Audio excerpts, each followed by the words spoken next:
Hey guys, this is Shawn, the Koi Guy. This is our tip of the day, and we're talking about maintenance today.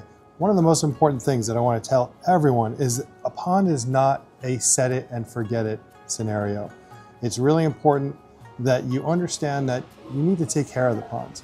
Okay, it's not something that can sit and simply just take care of itself and not be maintained. So with that, there's a couple of things that we do. We actually have 3 crews that go out every single day to take care of our customers' ponds. We handle over 300 ponds here on Long Island, and every single one of them is a little bit different, but there are some things that are very similar. The things we do are, we do water changes, we do water testing, we clean filtration, we remove string algae from the waterfalls, and just make sure that the pond looks as good as it could possibly look. So let's get into it. All right, so number 1, we're doing water testing.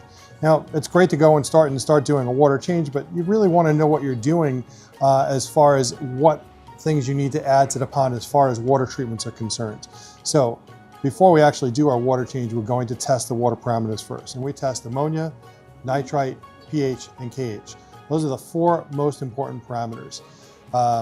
Beyond that, we do a water change. Water change, we do roughly a 10% water change. And when we do a water change, we're adding water in, we always use a dechlorinator. Super important to make sure every city puts chlorine in their water. Now, we never know how much chlorine unless you actually test, so rule of thumb is always use a dechlorinator when you put water back into the pond. So hopefully you have a skimmer in your pond. If you don't, then you have a pump sitting at the bottom of the pond. Either way, you want to maintain that. So if it's a pump sitting at the bottom of the pond, you're going to want to pull that out. Make sure you clean off the screen on the pump.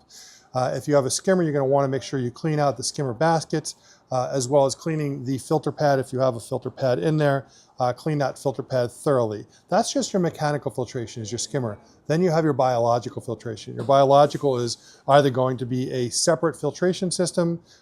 We have pressurized filters, bead filters, or you'll have what we call an upflow filter, which is basically a waterfall filter.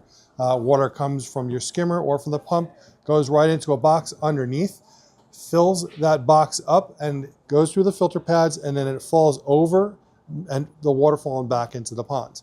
So you're going to want to turn the pump off, take the filter pads out, clean off those filter pads. Now, there's a lot of talk, oh, you know, you don't want to just use your hose water to do it. Nitrous ammonius and nitrobacter bacteria are very resilient. We've been doing this for, I don't know, 15 years. We've never ever had an issue with just using the hose to clean off your filter pads. I'm telling you that it's super resilient, and whatever beneficial bacteria, nitrous ammonius and nitrobacter bacteria that may have gotten washed off during your cleaning or killed off from any chlorine that came from hose water will bounce back very quickly. And beyond that, we're adding our water treatments. For us, we're adding beneficial bacteria, we're adding a dechlorinator, we're using a full spectrum or broad spectrum water treatment. We're also adding what we call a KH stabilizer.